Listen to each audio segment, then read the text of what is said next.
72 तक हर बार बाहर का विधायक के रूप में उम्मीदवार आता था कांग्रेस का, और जो एक बार आता दोबारा शकल नहीं दिखाता। विकास तो दूर की बात है। जहां कांग्रेस की किसी ने टिकट नहीं मांगी, कांग्रेस ने किसी को टिकट नहीं दी और कांग्रेस ने टिकट खाली छोड़ दी।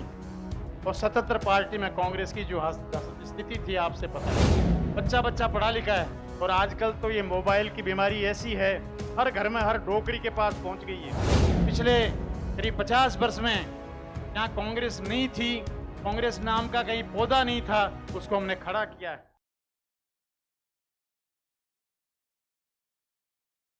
1980 में जब मैंने पहला चुनाव लड़ा था पायलट साहब, 52 से लेकर के हमारे विधानसभा क्षेत्र में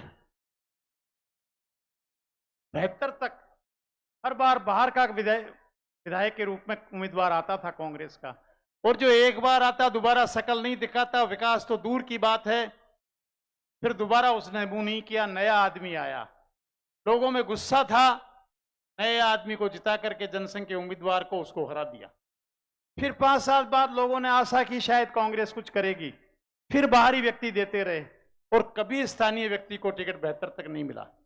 77 में पायलट साहब आप आश्चर्य करेंगे, शायद हिंदुस्तान में एकमात्र विधानसभा क्षेत्र श्रीमाधोपुर था जहां कांग्रेस की किसी ने टिकट नहीं मांगी, कांग्रेस ने किसी को टिकट नहीं दी और कांग्रेस ने टिकट खाली छोड़ दी।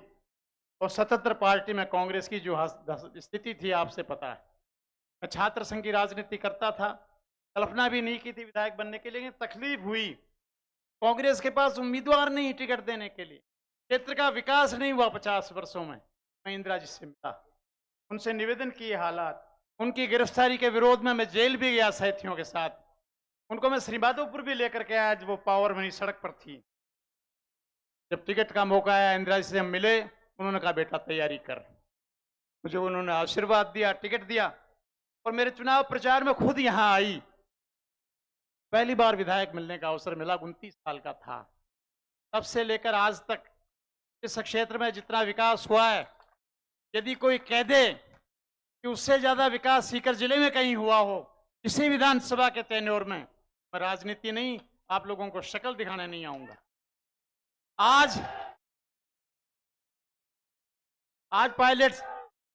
पायलट साहब, इस क्षेत्र में कोई पंचायत नहीं है जहां सीनियर हायर सेकेंडरी स्कूल नहीं हो। आज कोई पंचायत नहीं है जहां कोई गांव नहीं है जहां बिजली के सबग्रेड स्टेशन की आवश्यकता हो। 33 केवी के तो गिनती नहीं है। इस विधानसभा क्षेत्र में 4 132 केवी के सबग्रेड स्टेशन बने हैं, बिजली की समस्या का समाधान किया है। अजीतगढ़ में, श्रीमाधोपुर में, मऊ में और रिंगस में, जब मेरे साथ रिंगस था, 4 बड़े औद्योगिक क्षेत्र बने हैं, बड़ी इंडस्ट्रियां लगी हैं।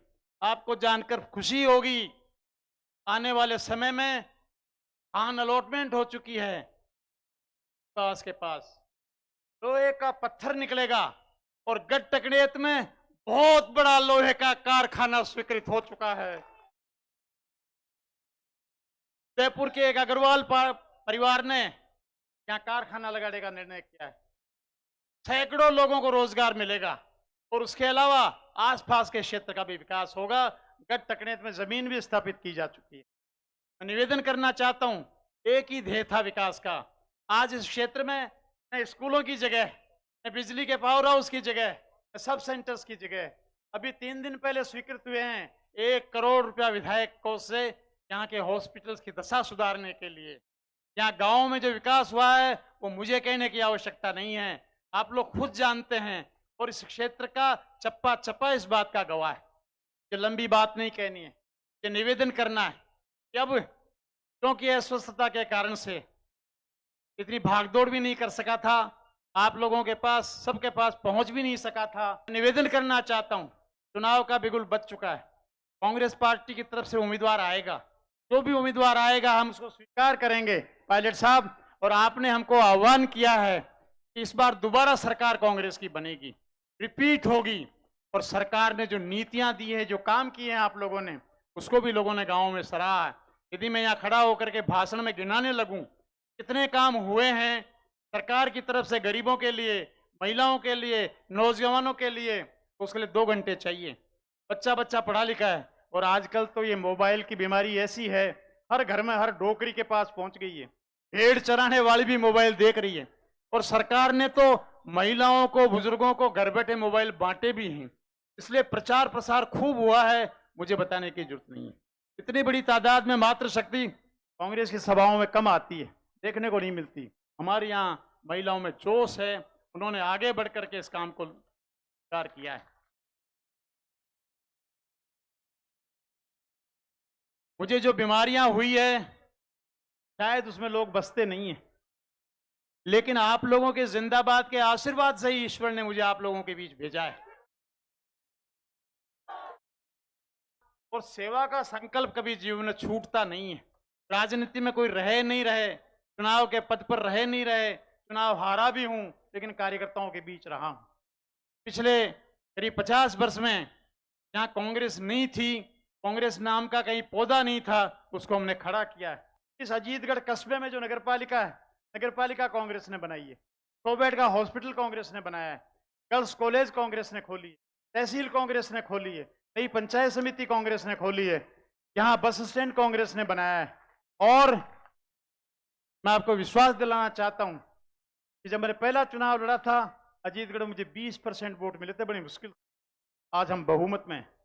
गांव गांव ने हमने कांग्रेस की जड़ को जमाया है, कांग्रेस के साथियों को खड़ा किया है। उसी का परिणाम है कि कांग्रेस यहां से लगातार जीती है। उसी का परिणाम है कि इतनी बड़ी तादाद में आपको देखने के लिए लोग आए हैं।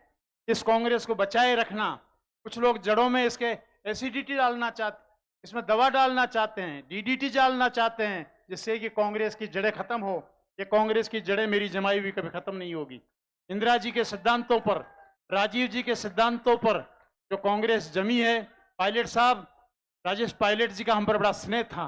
उन्होंने भी हमको हमेशा आशीर्वाद दिया। उस क्षेत्र के चारों तरफ उनकी कॉन्स्टिट्यूंसी लगी हुई थी। इन सब लोगों के आशीर्वाद से कांग्रेस जमी है, कांग्रेस की जड़ चली है। ये जड़ मजबूत रहेगी, चाहे कोई कितना ही प्रयास करे। कुछ लोग पैसे के बल पर भी कांग्रेस को उखाड़ना चाहते हैं। पैसे से कुछ नहीं होता है। हिंदुस्तान का सबसे बड़ा सेठ बिरला एक किसान के लड़के से झुंझुनू में बात खा करके गया था। कार्यकर्ताओं का जोश, कार्यकर्ताओं की हिम्मत, कार्यकर्ताओं की लगन और कांग्रेस के नेताओं के सिद्धांत, कांग्रेस का तिरंगा झंडा हम लेकर के आगे बढ़ेंगे। यहां से कांग्रेस जीतेगी, राजस्थान की सरकार कांग्रेस की बनेगी। आपने मुझे लाठी जब जब संभलाई, उस लाठी के बल से आम को झाड़ा, आम गिरा है। शिक्षा के मंत्री को झाड़ा तो शिक्षा के स्कूल खुले हैं, बिजली वालों को झाड़ा तो बिजली के पावर हाउस लगे हैं। वो लाठी मजबूती के हाथ में रहनी चाहिए, फिर विकास की न तो कोई कमी रहती है, न आप लोगों की समस्याओं के समाधान में कोई बाकी रहता है। लंबा बात नहीं करते, आप लोगों ने समय दिया, सम्मान दिया, आशीर्वाद दिया, उसके लिए हृदय से मैं आपका आभार प्रकट करता हूं। और आज से ही लग जाओ, अब बीड़ा बच चुका है कांग्रेस का चुनाव का।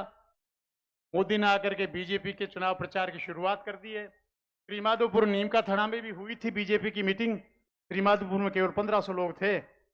और आज ये भीड़ जनता की नहीं है, ये भीड़ किराया की नहीं है, भीड़ नरेगा की छुट्टी करके लाए हुए मजदूरों की नहीं है। ये दिल से आए हुए कांग्रेस के कार्यकर्ताओं का प्रयास है। मैं उसके लिए कार्यकर्ताओं को हृदय से आभार भी प्रकट करना चाहता हूं। धन्यवाद। जय हिंद।